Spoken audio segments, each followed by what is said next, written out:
Are you struggling for consistency in your sim racing? Does your iRating look like a roller coaster? If so, we have good news for you. The way to get more consistent is to first understand what you're doing differently than the professionals. And VRS is the answer. With our competitive subscription, you will have the telemetry, setups, tutorials, and everything else you need to fully analyze your driving. Our data packs and the ability to compare your driving with the best in the world will show you exactly where to adjust your inputs, change your driving line, and shave seconds off of your lap times. And our powerful and precise Direct Force Pro wheelbase and precision pedals are being used by some of the world's best drivers. All these champions agree that VRS hardware is not just the best on the market, it's also priced well below the competition. So if you're looking to upgrade to direct drive and the best pedals in sim racing, VRS is your answer. If you want to get better, get faster,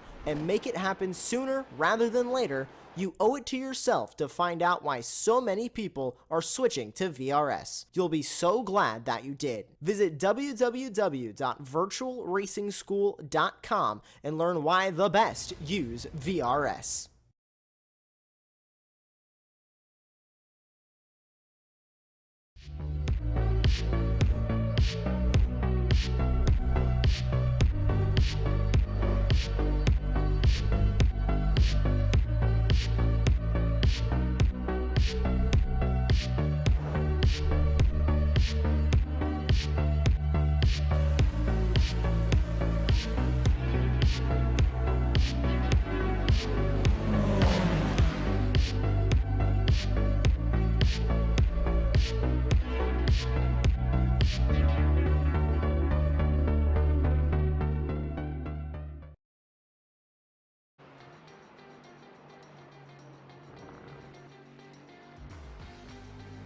Round 1 saw mixed results and mixed fortunes for the drivers of the iRacing Israel League, but today we'll throw an entirely new challenge their way as we swap the blue barriers of Watkins Glen with the fast and fearsome beast that is Canadian Tire Motorsports Park. Hello everyone and welcome to Round 2 of the iRacing Israel League here on Apex Racing TV. My name is DJ Clark, joined here in the commentary booth by Dane Baird with our director and producer Sam Fitzpatrick controlling things from behind the scenes. And Dane, this is the very definition of an old school circuit, and these modern GT4 cars, I've got a sneaking suspicion that they're going to find this place to be a whole handful. Oh yeah, absolutely. It looks fairly straightforward from a track map, but when you throw in the elevation changes, the fact that there is absolutely zero tarmac runoff to speak of, pretty high curbs in some places as well, and obviously like so much elevation change, you can barely see the apex of half the corners before you've already gone past it. It is a very, very challenging circuit to get right, and then trying to make overtakes happen can be even more challenging. So the drivers are going to have a very tough time over the course of the next two 15-minute races. Yes, they certainly are. And before we get into those details, let's go ahead and walk you through the championship standings as they sit right now with the first two races down at Watkins Glen. Up in the pro category, it is Dorian Tabachnik leading the way with 74 points with just a barely 1-point margin there over Ruben Chacha and Alam Day about 2 points back from then. Still close with Reem Gross and Michael Scherling there. It's still within a little bit of touching distance, it has to be said. You can see very, very close running. As we said, only one race in the books here as they go. It's a little bit more spread out in the AM category, however, with Ito Isaac leading the way with 56 points and Ransoni there in 48 behind Tim Offermazuz back with 37. And there you can see everything running its way down across the board. So very, very close running. I think that's going to really raise the stakes on today's race. And we are out on track right now. Drivers are qualifying as we follow Ruben Chacha right now, working his way down through the Quebec corner. One of the flatter corners on this circuit here, Dane, but still very, very tricky nonetheless, as he now brings his way to what I will argue is one of the hardest corners in the world, the Moss Hairpin. Yep, that second apex, I've never found it, ever. I've driven this circuit countless times. I've done endurance races here. I've driven this hours and hours and hours on the circuit. Not once have I hit that second apex in Moss. You cannot see it until you've already gone past it. The elevation change is massive. You're going up into a blind first apex, and then the outside of the circuit halfway through, you've got to link it up perfectly. One of the most difficult corners to get right, and if you get it wrong, the margin for error is extremely small. You've got walls close everywhere, grass, especially on iRacing, extremely slippery. You get slightly wide, and you're most likely heading in to the wall as well. Massive bottleneck on the first lap as well if you're trying to go side by side, which is possible because, of course, quite a wide circuit, quite fast flowing corners for the first half, and then you reach to that point and it all changes very quickly. So extremely difficult for the drivers to manage, especially when they're trying managing it with other cars around them as well. Yes, it is. And you talked a little bit earlier about the difficulty to overtake around here. We sometimes see passes getting done down into that first corner, but normally the area that we see it is going down the long Mario Andretti straightaway, trying to get a good toe and then pulling in behind and trying to make a move through the S's and down into White's corner. But even then, it becomes so incredibly difficult because of the way the track is laid out. It's a switchback area, and if you're on the inside for one corner, you're going to be put to the outside for the other, and it is going to just throw everything up to the wind. Quite often we can see some brilliant side-by-side action. It also makes it very easy for drivers to get it slightly wrong and potentially end up making contact through that part of the circuit. But we have seen brilliant racing here every time that we visit this circuit in almost any type of race car. The GT4 cars often produce good racing. We saw that at Watkins Glen to start things off, so expecting nothing different here. And as we get ready to grid up here for the first of our two races here today, it's going to be Yari Molkov leading the way in that pole position for the pros. Ruben Chacha only about 74 thousandths of a second off of that best time. Hage Farhan there will be behind them, and John Chico will round out your second row with Madi Bakar and Yossi Gabe in sixth place. Then behind them, it's the first of your AM drivers there with Rancioni in seventh and Reem Gross in eighth. Ninth place will be Yaron, followed by Michael Shimon. Then Amir Mashulam and Rili Sur rounds out your top 12. Back in 13th, it is Nir Masrani and Yuda Ben Yosef will be 14th. Tal Stern, followed by Tomer Ventura in 16th. Mark Zubarev will be in 17th with Amir Hased in 18th. Behind them, it's going to be Galili Mazuz Azulay last, and Alone Day making a start at the back of the field with Ido Isaac back there as well. And it's got to be said, a little bit strange to see Alone Day that far back. I don't believe he set a qualifying time, so maybe just presenting himself a little bit of a challenge. Yeah, obviously it was in Italy, in Vallelunga, away from home this weekend for Euro NASCAR. Doing pretty well over the last weekend in that series as well, getting his 30th career victory in that. So has not had a lot of time to practice. Usually when that happens, he does like to start from the very back and just see what he can do. He doesn't want to get involved right up at the front and maybe make a mistake and affect other drivers' races. So he does sometimes do this. It's not a massively rare thing to see from Alon. It has happened quite a few times over the course of the 8.5 seasons now of the iRacing Israel League that he's been taking part in. But yeah, it's always great to see when it happens because he's got 23 cars in front of him, and yeah, it wouldn't be too unwise to bet on him making up quite a few of those positions over the course of the next 15 minutes. Yeah, I certainly think he will be definitely one of those drivers to keep an eye on. And, you know, we talked a lot last time out about the different makes and models here. Obviously, the new Mercedes-AMG GT4 coming into the mix, still seeming to be the preferred car here in the series, really dominating those top multiple positions. It doesn't look like the McLaren that we talked about so quick in a straight line is necessarily going to be able to flex its legs around this Motorsport circuit. Looks like it's a little bit behind. Yep, of course we saw a very similar situation at Watkins Glen with one car seeming to have a slight edge and everyone flocking to it. We have actually got a lot of Aston Martins in the field as well, and funnily enough they've all managed to qualify right in the lower end of the field, so they're all sort of grouped up together, so we'll see how much they spread apart as the race goes on. It does make for an interesting looking field, especially for the top 8 or so. Basically a Mercedes Cup as they make their way up through to easily the most difficult corner on the circuit, if not the series calendar, as you said earlier, DJ. It's so incredibly difficult. You can see that how slow that they're going on the inside, because they actually can't see where they're going. They have no idea. They're going over a crest. They don't want to force the drivers on the outside wide. Yeah, exactly. And I'm glad you mentioned that earlier, Dane, about never being able to find that second apex. I am right in that same boat with you. No matter how many times I drive this track, I cannot get Moss right. I've never, ever gotten it. And for anyone thinking, it can't possibly be that hard, try it. I dare you. It is so much trickier than it looks. Even watching it from a TV camera point of view, it is so difficult to get that apex right, and we'll most likely see a lot of drivers struggling with that today, especially if we look at maybe some of the less experienced drivers as well in the field in the AM category.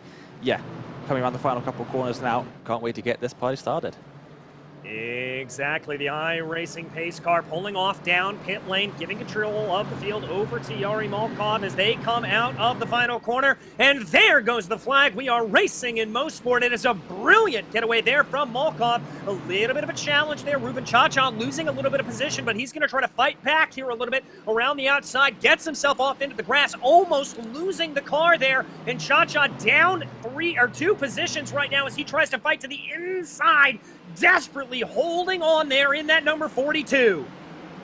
More on the inside as well, trying to make things work. They've gone side by side through turn 2, side by side through turn 3 as well. Now almost in front, and there just about gets to the nose behind as Cha-Cha pulls back. Single file through this part of the circuit. Are we going to see anyone attempt to lunge into the hairpin for the first time? They go side by side, the Aston and the Mercedes. Are they going to be able to make it through there? Little bit of contact made, but they seem to all be making it through cleanly on this first time by. Still side by side between the Aston and the Mercedes as the 22 has to back out. Yeah, that's Reem Gross there over none of Yaron as they try to run Yaron backing off, pulling that Aston Martin into the draft. Now, this is that crucial draft that we talked about down the longest straight on the circuit. The Mario Andretti straightaway as we go down into the S's. You can see there Yaron trying to find a little bit of a room on the outside, maybe looking for a bit of an over-under there on Gross, but it doesn't look like it's going to happen. The Mercedes driver there going to hold on to that 6th place in class position. As the field begins to spread out here. McLaren a little bit further back in the field, trying to make things happen here. Very tight line to the inside. No track limits there on the inside either. There is a massive bump though, so you don't want to get too close to the inside wall. Bump throw you wide and into the wall on the outside. And the driver almost going wide in the 420 McLaren. Inches away from touching the grass, and if you do touch that grass around turn 2 with all the load on those outside tyres through that part of the course, it's going to be a tough time for you, and you'll be finding that outside wall in no time. And that was Bernie Galili there that you saw having that problem. This is the battle directly up ahead of him between Edon Shear and Alone Day, already working his way up through the field. They've got a little bit of bumping around there in the field. I think that was Sione that may have had a little bit of an off coming up and over Moss Corner. Now it looks like he is going to be under a whole fleet of attack here as the 44 of Reem Gross tries to get around the highest place AM driver. A little bit of a bottleneck here as they go down into the S's, trying to find his way around there in the Aston Martin is Yaron. He's going to set himself up for the second part of the S's. Has to be a little bit braver on the brakes, but now it's going to switch back again and favored Sione. And who's going to be able to take it away? It's going to be a drag race down the main straightaway. I think advantage here to Yaron in the Aston Martin, but behind them, Mashulam and Shimon also getting very interested. Yeah, but I was worried for a second they were going to go 3 wide, maybe without one of the drivers knowing, but Meshulam a little bit far wide through turn 1, a little bit too much speed. Regains control of the car, back onto the tarmac. Good job from the driver of the 777, league founder and organizer, of course, Amir. Doing a fantastic job of building up this community. Massive number of drivers on the grid every single week. A little bit further back in the AM category, battle for 7th and 8th in this particular case, as Alon Day is getting involved as well. Up the inside into Moss, and he's going to try another one into the second apex, and they just about squeeze through without contact. How did Alon Day pull that off? Absolutely incredible. And then look at this firing off behind him. Even Sheer here in an almost 3-wide situation. I believe that's Zubarev and Isaac trying to sort themselves out. Little bit of side-to-side contact there as they go down the Mario Andretti straight. The Aston Martin leading the way there of Sheer. Is he going to be able to hold off this two-pronged assault going into the S's? They're going to find themselves in single file, but Sheer runs a little bit wide. That's going to open up a slight door for Isaac. He's going to be trying to see if he can get anything going. Working their way through, and it looks like they're going to stay single file. Drivers have access to traction control in these GT4 cars, but I think a couple of them might have been messing about with that ever so slightly. As a few drivers, massive amount of wheel spin. Oh, Aston Martin, just the slightest of tap to the outside walls. They make their way in towards turn number 2. What a save from Milan Scher. How has he got away with that? I have no idea, and it looks like the way the car's driving right now, he's not having any problems to it. I mean, that was just a simple issue of a little bit of understeer coming through that first corner, touched the grass. As we mentioned before, very, very slippery grass. We're going to ride on board with Sheer. Dane, talk us through this save. They're through turn 1 now, towards the inside, and runs a little bit wide, collects some grass with the outside tires, and bang, to the inside it goes, and oh, the tiniest of touches. Brilliant save there from the driver of the number 2. Loses a couple positions, but manages to somehow keep that Aston Martin away from pretty massive damage. As it looks like we are watching the 44 of grass, and we've got Yossi Gabai, as always, in the bright green car, making their way through the final couple of corners now. These two very close together indeed. And that looked like a little bit of a wide run there for Gross as he crossed over the start-finish line, getting a little bit too much into it, coming through whites. And that's going to be something here that Gabe is going to recognize, try to push ahead a little bit. Yossi definitely wanting to try to exert as much pressure as possible as your AM leader right now. Zoni able to set the fastest lap of the race out there in his Mercedes-AMG GT4. So a good run there for him, trying to build up that gap.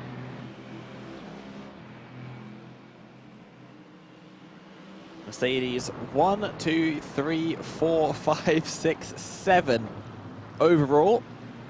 Rancioni once again up at the top of the AM category, in and amongst some of the pros as well. As all, a car off in the background, Esnim Mizrahi.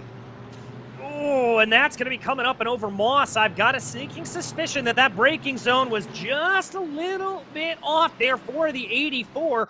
We go back to check out the replay. This is diving down the hill. Massive compression on the car as you come up through here, gets onto the binders, catches a little bit of that curb, and that's just going to be too much speed and out into that outside gravel. Almost seemed like a lockup as he went over the inside curb. The wheel, of course, completely lifted in the air and absolutely zero resistance on it. You stand the brakes, it's just going to stop. And then, of course, once it landed again, ABS not going to be able to help you in that situation. And just locked up and ran a little bit wide. We've got side-by-side here. Battle for second in this AM category. Michael Simon just shutting out behind a couple of the pro drivers in front. Got to watch out, really surges behind as well. Yeah, definitely some action that is percolating here as we cross over the halfway point in this race. Quick races, as we said, only 15 laps flying at you, or 15 minutes rather, fly at you very, very quick around Motorsport here. We continue to watch Michael as he brings that camo liveried Mercedes up into the corner, carries a little bit too much speed, and that's going to be him having the same mistake that we saw earlier, off and up into the grass, and he is going to lose a whole heap of positions. And time as well, because it's a slower exit out of the corner too. Got to watch out, as you've got some much quicker drivers in terms of speed down that straight, coming quickly towards him. Side by side here, really Sir and Stern going side by side into these final few corners, battling for the remaining 2 podium positions in the AM category, almost making contact there. The 36 on the inside. Are they going to make it through? Just about. The 11 swoops around and takes the position. And that was a very heads-up move there from the 11 to be able to get that done, trying to cover off that inside line as much as possible. But what that battling is now allowed from Sir is Ben Yosef now is able to close in behind in that McLaren. Looks like he is definitely hungry, wanting to try to steal a podium position away.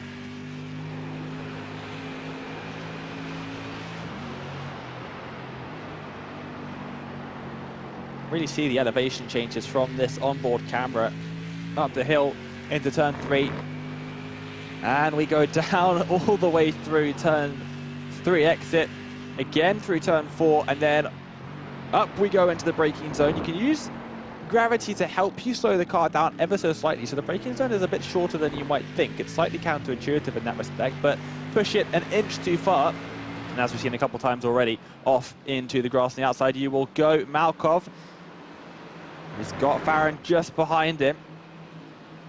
5 minutes or so left in the race, and he's got to watch out for the driver behind. All very quick, all race winners in the iRacing Israel League in previous seasons. Yes, they are, and now as Malkov goes down into the first corner, building a little bit of a gap over Farron as he runs. Cha-Cha, though, is the one that I'm kind of keeping my eye on here. Reuven may be thinking about a little bit of a move to the outside there, going down the sweeping left-hander that is Clayton, trying to just see if there are any breaks in the armor of Farron. Again, moving this way and that, trying to fill up the rear view mirrors there of the number 95 as much as possible. Little touch of the grass on the inside there as they make their way into the hairpin yet again, and we're side by side. That is the unmistakable car of Yossi Gabai, losing out of position to Rancioni. Of course, the AM driver leading that category by quite some distance at this point, making his way up into 6th position overall. Yes, 6th place, a good result there for the AM driver, and as you said, has a 3-car buffer between himself and Tall Stern, who is 2nd in the AM category, so that'll be a good haul of points there for Sione if he is able to hold on to that, but I think Gabai is going to try to take that away. We jump back up to that battle for P2, looking down to the inside, Reuven Cha-Cha trying to go through the second part of the S's to see if there's anything happening there. Doesn't look like it is, but now the problem they've got to worry about is John Chico is about to join in this battle as we jump back here. Mizrahi trying to hold on, almost 3 wide going down into the S's. This battle getting very, very feisty.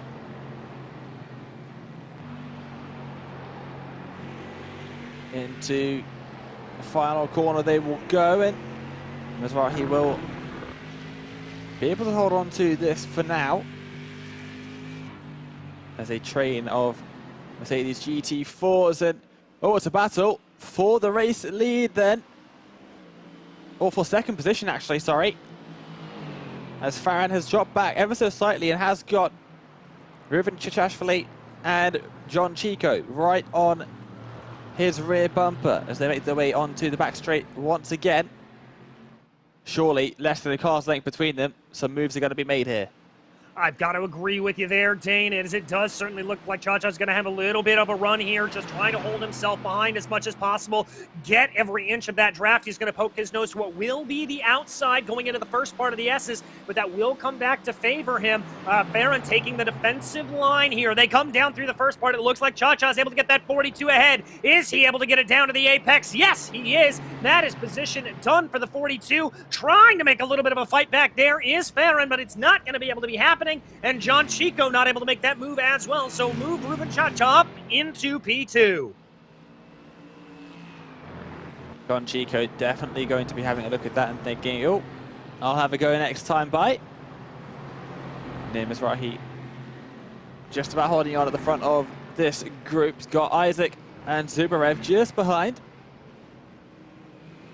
in almost identical fashion to the 3 drivers that we just left on the cameras, making their way through turns 1 again for the 10th time for these drivers. Quite impressive that at a circuit that is very tricky, it has already caught out a couple of the drivers. We still have every driver but one running in this race. Yeah, very impressive indeed. Ooh, that looked like a little bit of a wide run there for Mizrahi, bringing a little bit too much speed down through Quebec and almost lost that position there to Ito Isaac as Isaac tries to work his way a little bit forward here, seeing what he can do onto the binders into Moss Corner. Isaac able to carry a lot more speed into the first apex, but I think that may have almost compromised him slightly, coming off and onto the throttle, going down the Mario Andretti straightaway, and it looks like Mizrahi might be able to hold this out for the time being, but Isaac trying to make a charge here in the draft. Those speeds increasing, and Isaac's speed in the overspeed starting to grow a little bit more. He is going to have the move, proving me wrong. He's going to look to the outside, going down into the S's. They'll be side by side through the first part of the corner. Oh, he's got it. How did he pull that off from a mile away? Ito Isaac able to steal 7th. Oh, and they're almost sticking their nose in. There was the 84 of Mizrahi as they get the white flag, making their way across the start-finish line once again. Brilliant move there from Isaac. So much speed on the outside there. Yeah, really and truly just able to carry momentum like he's running a high line on a super speedway, to be honest, as he went around. This is Tomer Ventura trying to hold off Simone, as Simone goes off into the grass. That's Michael Simone having a problem making contact with the outside barriers, going down into Clayton on the last lap.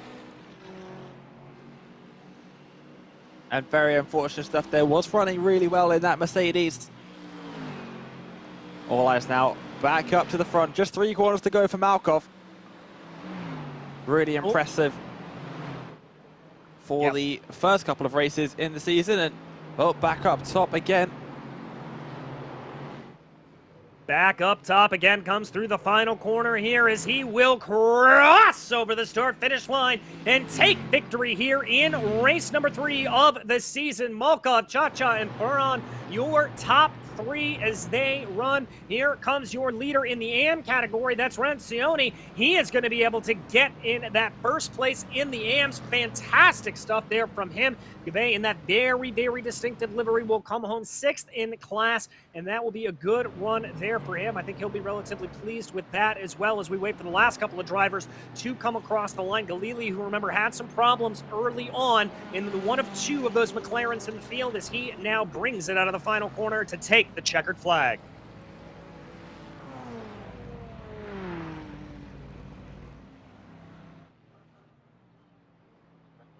And finally there is Gadi Azule coming out here. He is going to be the penultimate driver to cross over the start-finish line, and looks like Dror Last will be the last driver to come over and finish the race. But that is going to wrap things up for us in heat number 1, in race number 3 for the season, and race number 1 here at Canadian Tire Motorsport Park. But Dane, we get to do this all over again. Yep, absolutely. Looking forward to it. The drivers, very clean racing out there. Very surprising. We usually see a little bit of carnage at the beginning of races here.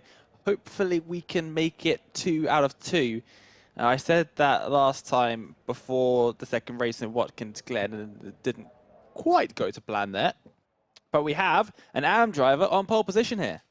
Yes, we do. Rancione is going to be lining up in pole position, courtesy of the inversion that gets thrown here in these second races. Reem Gross will be to his outside with John Chico and Hagar Ferran there in P4. Ruven Chacha and Yari Malkov will round out your top 6. Behind them, this is in finishing order with Yasu Gabe and Nadav Yaron in 7th and 8th. 9th will be Amir Meshulam, followed by Tal Stern Alonde, able to work his way up into 11th place. He'll be hoping to gain a little bit more positions here in that second race. Really Tsur will be in P12. In 13th, it's going to be Ben Yosef, followed by Ventura, with Isaac and Mizrahi in 16th. 17th will be Zubarev, followed by Simone, with Ased, Galili, Shear, Mazuz, Azule, and last, rounding out the top 24 cars in the field.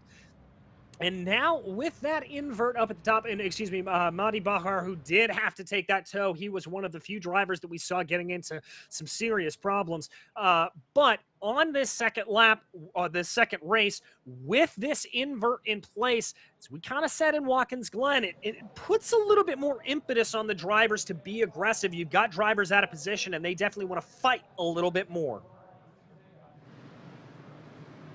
Yeah, that's for sure, especially for the driver starting on pole position in that AM category.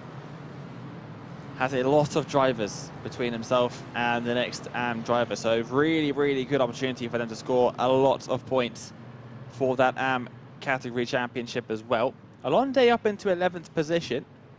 Wasn't able to get up into the reverse positions. That would have been incredibly overpowered from Alon, but a good starting position there. A lot of quick drivers in similar positions after the first race. So they'll be looking a little bit further to the front, I'm sure, as we head up through the corner that seemed to prove the most difficulty for the drivers. A couple drivers going off there, but none of them into the wall. Only two drivers that we saw actually making contact with the wall, and both of them not particularly hard at all. So really good stuff from the drivers. They've obviously spent their time and really got the hang of this circuit. Yeah, everybody doing a very, very good job around what we have really talked about being an incredibly difficult circuit as they now go down the back straightaway here, warming up the tires a little bit is Rancione, just trying to see if he can be able to get a good jump off of the line. I think that's going to be pretty crucial here if he wants to try to hold on to as many positions as possible. Obviously, an AM driver, a little bit lesser of an I rating out there for Ran, but he's shown that he can fight up here with the big boys, and we may see a little bit of an upset around a track that's very hard to pass on. Ran may be able to hold this out, maybe even looking for overall victory. Looking back through the field there, really, sir, another one of the drivers in that AM category, but all eyes fixed now on Sony as he comes through the final corners here, bringing it out onto White's. Field will go on his command, and there he goes. Wow. Green flag is in the air. That's a great jump for Rancione. Behind them, a little bit of jostling there. That's down to the inside. John Chico trying to get a little bit aggressive. Doesn't look like it's going to happen. A little bit more side-by-side there in the back. I think that was Farron trying to make a little bit of a move going up around Cha-Cha, but they're going to all fan themselves out. Nice and easy car running very, very wide there. That is the 233 of Malkov trying to make up positions early. Yep, getting sent back to most positions with the 6-car reverse grid there. As it looks like we have still got everybody in the race, which is fantastic to see from the drivers. It can be tricky to make your way cleanly through those fast sweeping corners. Up into the hairpin. Are we going to see a lunge from anybody on the inside? Yes, we are into the second apex. And they make it through cleanly. One of the cars on the outside not able to carry as much exit speed.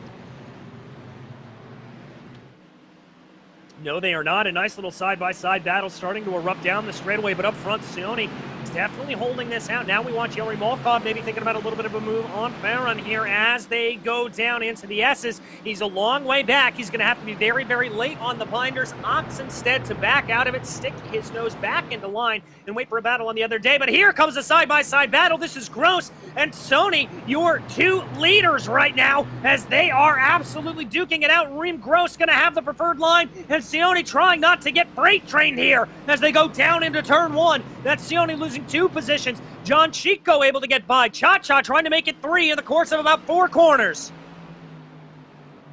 Side by side through turn number 2. The 04 of Chico on the inside. Oh, here comes the 42 of Chachachvili up the inside as well. We'll have the outside line for turn number 3 as they go side by side yet again. And Sione dropping further and further back. And really unfortunate part of this circuit is with all the switchbacks, the second you're off the optimal line, you never get it back again. And when you're in a train like this, it just means that cars are going to continue to fly past you.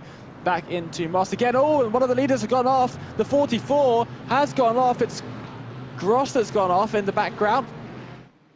Yes, and he has. And down to 5th there.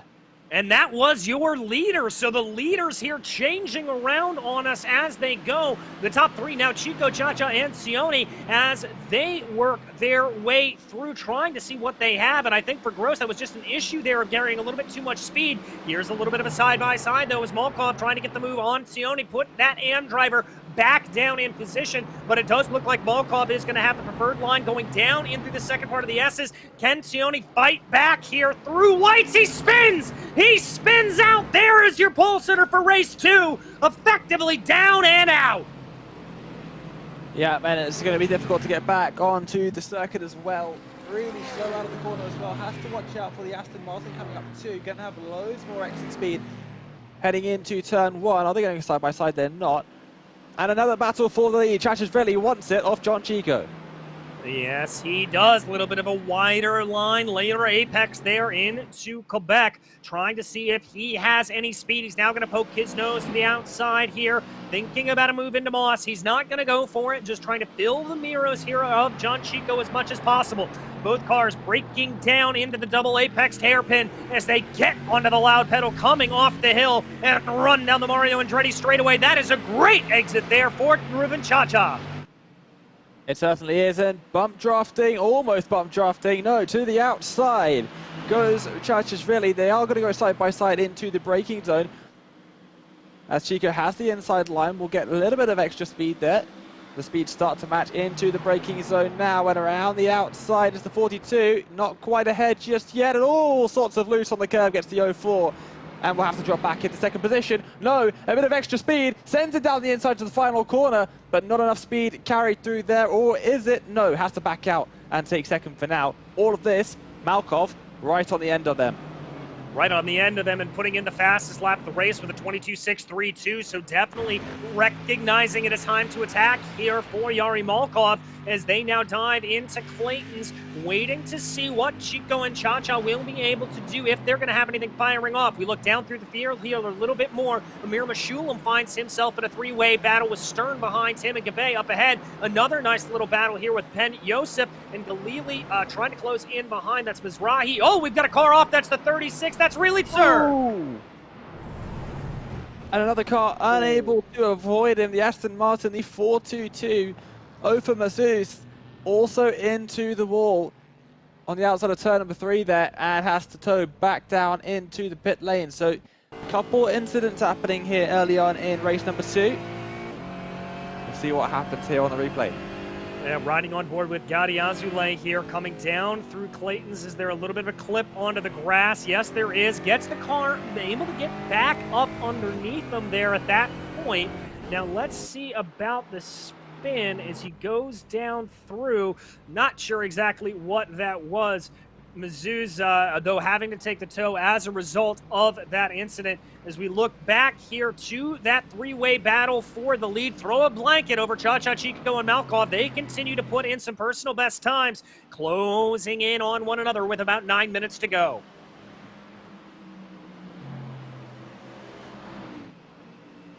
Plenty of time still for the drivers behind to try and formulate a way of making moves, but former champion in the series in the number 42, very quick driver, not going to give up without a massive fight. I'm looking at Malkov, definitely wants to have a go for second position there. You can just see it in the way he's setting up the car through the lines. And here comes Alon Day, inside of turn number 4 of that number 22 machine. Yaron has to back out of that one, and Day up into the top 6 now, only 2 seconds behind, and with around, well, 8.5 minutes to go, you'd bet that Day's going to try and catch up to that top 5 and, or maybe have a crack. Certainly might be able to. He's only got about 2 seconds to try to go, and we've seen the outright speed from that Mercedes driver plenty of times during the course of the race. This is Bertie Dalili here right now, trying to hold off Hased behind him in the Aston Martin as they fly their way down the Mario Andretti straightaway. Another little battle there behind between Schur and Bakar as they work, trying to see what it is. A little bit of a look to the inside there for the Aston of Hased. Ooh, but that gets him offline. That's going to throw Scheer into the mix. He's going to send the car to what will be the outside, and that is an absolutely disastrous couple of corners there for Hased. It's Bakar able to get by as well. 2 places down in the case of about 3 corners. Super close battling happening here in race 4 of the championship. And it looks like they're side by side up ahead as well, making their way to turn 2. Contact being made twice, and all sorts of loose is the Mercedes. And somehow avoiding contact just behind as well as Ventura, who's going to make his way past as well. Into turn 3 they go. slamming on the brakes was Ventura to avoid the sideways machine of the 84. Yeah, incredibly lucky that there was not any worse contact there, as that certainly looked like it could have been. Whoa! There was a little bit of a move from Ased trying to come down to the inside there of Sheer, and you can see carried a little bit too much speed into that second part of Moss Corner, locking up the brakes ever so slightly as they run. Let's check you back in on the lead. Cha-Cha able to take over from Chico there as a nice little battle right now with Farron and Gross side by side through the S's. Looks like Farron is going to be able to hold on to that a little bit, but Gross is going to be able to pull ahead near as they go. We ride on board with the 95. Look, yeah, that was a great one there for him, looking to the outside, trying to get a little bit of speed over Reem Gross, but it's not enough. Great defense there. Immediately after taking that position from Gross, making their way through turn 2 now. Just brilliant positioning of that number 44 Mercedes. And starting to extend the gap ever so slightly out in front. 0.6 of a second now, as always, a Michelin into the concrete wall and into the tyre barriers as well. Substantial damage to the 777 Mercedes, and straight into the pit lane he will tow. And it looks like here this could just be a simple issue of understeer coming up and over the hill, but let's ride on board with Amir in the 777 as he comes down. Yeah, just missed the apex. Look at the hands on the steering wheel. Yep, that's a hardware failure right there. Pedals and steering wheel looks like both of them disconnected. You can see the steering wheel absolutely dead straight and no input to the pedals whatsoever. Oh, so unfortunate there from Amir. As we said, obviously one of the series organizers there. You hate to see that from anybody coming through. But we check back in on that battle for the lead. You said it earlier a little bit, Cha-Cha, starting to pull ahead here ever so slightly. He's got about 6/10 of a second over Chico and Malkov behind, and Malkov certainly looking to try to make that move as much as possible. Yeah, closing back that gap. It got to above 0.6 of a second earlier on that lap, but I'm managing to claw back a little bit of time was Chico. Malkov right behind as ever. And here looks to be a bit of a battle here. The 420 McLaren of Bertie Galili on the outside. The 277 trying to make up a position. There's Matty Picard on the inside and not quite able to make that one stick as they go side by side again, just in front. It looks like Yehuda Ben Yosef in the number 10 McLaren. Mizrahi to the outside as they go through turn number 3. They got the Mercedes of Ventura just behind as well. You've got to be careful as the third driver starts to enter the mix. Yeah, and it looks like their Ventura, I think, backed off a little bit coming on the exit of Quebec. Not sure if that was a decision there or if there was a little bit of a bobble. But here is Sheer and Galili going side by side. Very wide line there for Galili. And look at that exit speed out of the McLaren. He's coming on like a train with a full head of steam. Yeah, been side by side in front as well. So they'll go 2 by 2 into the right-hander, the 277 of Matty Picard getting out in front. Looks like a driver behind, just letting them through there. And the same goes for Galili in that 4th position. Beautiful stuff from the drivers here. 3.5 minutes to go in this race then. And the gap out in front is got up to a second, so Cha-Cha starting to stretch his legs ever so slightly. Yeah, Reuven's going to be feeling pretty good about his chances, but as we talked about, Motorsport is one of those circuits that you have got to be on your instincts the entire way around here. Otherwise, you will find yourself in a world of trouble. But with 1.1 seconds, he'll be out of effective draft range on the Mario Andretti straightaway, so that'll help him a little bit.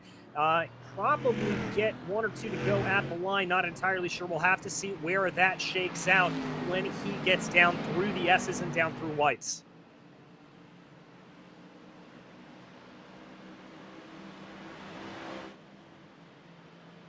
Side by side, almost it looked like. They were going down the straight there. Oh, the number 10 off at Moss. Looks like has avoided the wall though, but getting back onto the circuit will be tricky. Yeah, and that is Yehuda Ben Yosef there having a little bit of a problem. Not sure if that was too much speed into the corner, maybe a little bit of rear locking as we now follow the battle for P4 right now with Reem Gross holding on. Whoa, big wiggle in the back there from Farron. What was that?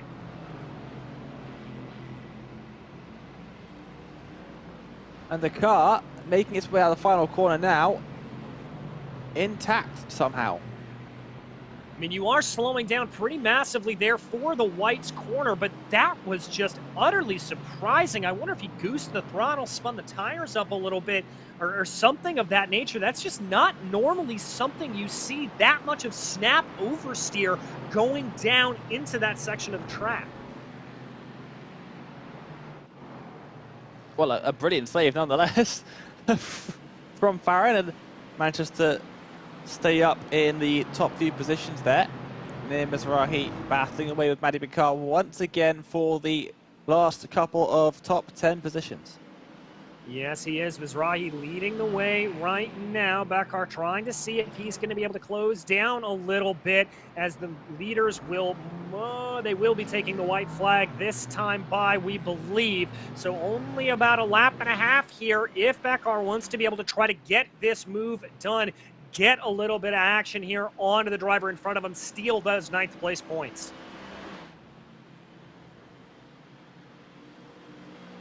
3:10 separating them in the draft as well. That's going to drop dramatically. Only going to have one more attempt at it though. One more lap to try and get past. And look how close he's getting there. Tries to send a move down to the inside of White. Contact. I think there may have been a little bit of argy-bargy there, but both cars able to continue on as they take the white flag. That is going to be Bakar down to the inside, trying to get the preferred line. Again, has to check himself up, though, to avoid contact. And there goes Mizrahi out onto the grass. Keeps a hold of it, but here comes Toba Ventura as well. Possibly to take that 11th overall spot away from Mizrahi. Bakar up into the top 10 overall as Chachashvili has a little bit of pressure from behind. It's always going to be at the back of your mind. Cannot afford to make a mistake through these last couple of corners, but checker flag will be waiting for the driver of the number 42. 3 quarters to go. Yes, it will, and it doesn't look like that there's going to be a pass there behind between Chico and Malkov. I don't think Malkov quite has the speed to be able to get that Mercedes up and on through. One more corner to the go here, though, for Reuven Chacha. A little bit of a desperation move from Malkov behind, but that's not of any concern to Reuven Malkov, who crosses over the start-finish line to take victory here in the pro category and overall in the second race at Canadian Tire Motorsport Park. A little bit of side-by-side action there in the back with Sed and Zubarov as they go down into the S's. This is going to be the battle for 5th place in the AM category. The Mercedes of Zubarov going to have the preferred line going down through the second part of the S's, but it'll switch back here to Hased as they go down now through Whites. Takes a very narrow line, trying to get the crossover there is the Mercedes. It's going to be a near photo finish, but Hased with a very brilliant defense able to hold on. Great finish to the second race of 2 here at Motorsport. As the drivers, just the last couple drivers crossing the line now. And then we'll be able to take a closer look at the race results. But some fantastic racing here at Motorsport, and once again, incredibly clean stuff. Most of the incidents that we saw were solo driver deals. Yeah, they were. Everybody very much keeping in line here, and I think maybe learning some of the lessons that we saw from Watkins Glen, where we had a couple of multi-car scuffles coming together. And that's often what you have on a lot of these tracks is you'll get those drivers that learn the way to do that. But as you said, let's go ahead and check out that final finishing order for race 2 here, race 4 of the entire season. Leading the way, it was Reuven Chacha who was able to take victory. Behind him, it was the number 27 there, or the number 4, able to come in behind him. Then Yuri Malkov with Riemgross and Alonte able to work his way up into the top 5 there. Yaron and Gabe round out your top 7. Tal Stern able to take a very, very firm victory in the AM category. Farron, Bakar, and Mizrahi having that issue at the final lap there that sends him to 10th in the pro category. Now we get into the meat of the AM field with Tomer Ventura in 2nd and Eden Shear in 3rd to round out your podium. Bertie Galili was there in fourth place. A good recovery there from him from a rough first race with Amir Hased, Mark Zubarov, Yuda Ben Yosef, Ido Isaac, Rancioni, Dior Last, Gadi Azule, Omar Mazus, and then obviously some DNFs on the day, unfortunately, with Meshulam, Sir, and Simone not really able to make it.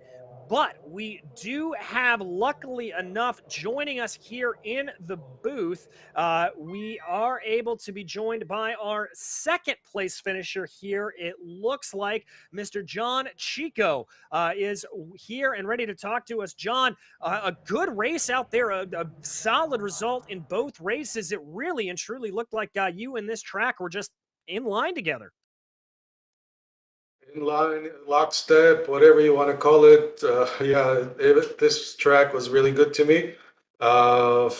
Even though you got like Reuven Roman and Yali and Chagai, they're probably faster than me, but I'm a little maybe too tenacious for them or something. I don't know, but it was a really good race. First one, second one was clean, was very close at times, but we have a lot of respect for each other, so we kept it clean, at least in the front. I don't know what was going on in the back, but yeah, it was a really good race. After the frustration of Watkins Glen being taken out in the second race, this was kind of a make it up for me. Well, I can tell you that it was pretty much just as clean all the way back through the field. So very, very impressive stuff from you there. Talk to me about the closing stages, though, of race 2. A lot of pressure there from Yari Malkov. How much were you driving in your mirrors? How much were you just trying to focus on the racing lines ahead of you? Well, I was wishing I had another eye in the back of my head, but I was racing forward. I mean, I was keeping an eye on the interval just so I kind of know where Yari is with respect to him trying to make a maneuver in one of the turns. But otherwise, I just drove the way I drive the track, and I didn't change anything. And I'm pretty sure Yari got a little bit frustrated with me because he is faster than me. He's at least 2-3 tenths faster than me on this track with the same car, same conditions. So I want to say thank you to Yari for showing a lot of patience along with that frustration, especially in I don't remember the turn name, but the one right before the back straight. So he was closing up a lot in that one. Otherwise was really good. It was a really good race. I mean, it was an absolute delight to be able to watch it, I've got to tell you. But I want to ask you to look ahead here a little bit. 2 weeks' time, we head out to Lime Rock Park, another track kind of similar to Motorsport that's pretty fast, pretty flowing, and not a lot of chances to overtake. Do you think you've got a shot to be able to repeat the podium? Well, let's put it this way. I think I usually don't do any races on iRacing, not a lot. I got maybe about 100 and something, 180 in the past 3 years. But for this one, I thought I should practice, and I practice a lot. So I guess that's, the old saying holds true. So I'm going to practice a lot for the next one and be aggressive and smart. And and I just want to say well done to Hagai Faran, who hasn't competed in a long time and is really coming up and showing his true pace. He's a true legend. Roman, Yali, you guys are awesome, and everybody else, thanks a lot. Well, thank you very much, John, and congratulations again on a great run here today. Thank you. Thank you. I'm looking forward to watching the broadcast. Thanks a lot. All right. Well, that was John Chico, your second place finisher there in the pro category. And Dane, we've got a whole group of people lined up. And who do you have to talk to? Well, I think it's only really fair to bring up our race winner, the only race winner that we've got out of the 5 drivers out there in the waiting area at the moment. So we'll bring up our race winner for the second race. It is, of course, Riven Chachachvili as he joins us now. Cha-cha-cha, as he has this Discord username there. Always love to see that as you join us for an interview, mate. First place then, in the second race. Must be feeling pretty good after that. Oh, hell yeah, hell yeah. Tired and satisfied from the first place in the second race. Yeah, absolutely. And yeah, not too bad in the first race as well. Second place there. Yaroslav Malkov, what do you think? Do you think you had the pace to beat him in the first race, or was he slightly quicker than you there? I think that Yari did great in the first race. I mean, I'm kind of proud, you know, he's like a rival for me, but I'm pretty proud of him. You know, how is the Israeli community? We're friends at the end. And I'm really happy with the pace that he found in this race. And I think that it's just a matter of time until we'll see him always aiming for the first places. He has the pace. He lacks a bit of, I would say, racecraft. And when he'll be there, I think we're all in danger here. And yeah, I think I had a pace, but I didn't manage to begin. I had John Chico, I think, or Hagai that sneaked to the inside, and I didn't manage to hold my line. So I prefer to hold on and finish the race at first, and then see how I can, you know, settle and understand when I can finish. So it developed to a pretty interesting race, I think. We had good fights. I'm pretty happy, you know, to see also names that's John Chico that had podiums and finds great pace, as well as Hagai Faran. That I'm so happy to see this guy finds pace that is out of this world. And I think, you know, it didn't come from anywhere. I mean, they practiced pretty well for this race. And I really hope that we'll find those guys practicing, and everybody else, by the way, to the next races, because it just raises the bar, and the races are starting to look way better. Yeah, loads of drivers starting to pick up the pace there. Like, I think there were six or seven, if you include Alon as well, who started right to the back of the first race. If you'd been another driver added to the mix, but loads of you actually out there at the front having very good pace. Next round of the championship. In a couple of weeks' time, we head to Lime Rock Park, a circuit that I think almost every single person on the roadside of iRacing has driven at least multiple times. What are your thoughts heading into that? A very short circuit, so lots of room for some chaos. Yeah, indeed. Lots of room for chaos, as in many places there is less asphalt, and the track is not forgiving, you know, keeping in mind the grass that you have everywhere. And let's see. I don't know what to expect. You know, all those small tracks in the championship this time is. I'm not really happy with that, but it is what it is. We need to live with the tracks that were chosen, and I'm waiting for better tracks. You know, because those tracks are feel a bit, I'd say, Sisyphic. Because you just need to find the hundreds. I think that we spoke about it in the previous interview, because the few notions of the small hundreds that you can find in several corners is what will bring you to be the quickest, at least in the quality, and track position is critical in those races. So looking forward to some wider and more international tracks in this series.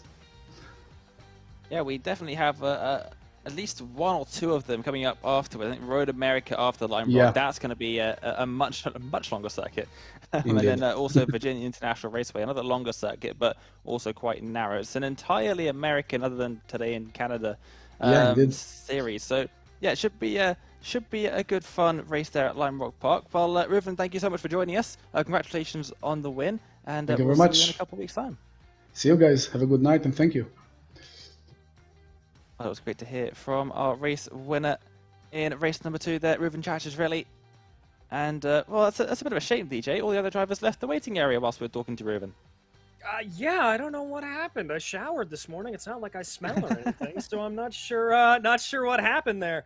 But yeah, with nobody else left to talk to, that is unfortunately going to round us out here today on Apex Racing TV. We would like to thank so much the iRacing Israel League for letting us cover them, and we will be back in 2 weeks' time for that race at Lime Rock Park, as we said. But in the meantime, on behalf of myself, DJ Clark, Dane Baird, who's been joining me here in the commentary booth, as well as our director and producer, Sam Fitzpatrick, we would like to thank you for joining us here today. And until we see you on the track, thanks for watching.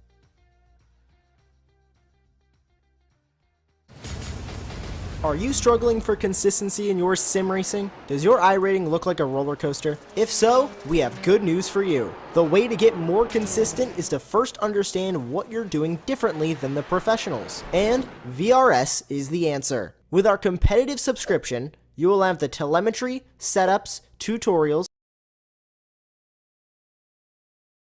and everything else you need to fully analyze your driving. Our data packs and the ability to compare your driving with the best in the world will show you exactly where to adjust your inputs, change your driving line, and shave seconds off of your lap times. And our powerful and precise Direct Force Pro wheelbase and precision pedals are being used by some of the world's best drivers. All these champions agree that VRS hardware is not just the best on the market, it's also priced well below the competition. So if you're looking to upgrade to direct drive and the best pedals in sim racing, VRS is your answer. If you want to get better, get faster, and make it happen sooner rather than later, you owe it to yourself to find out why so many people are switching to VRS. You'll be so glad that you did. Visit www.virtualracingschool.com and learn why the best use VRS.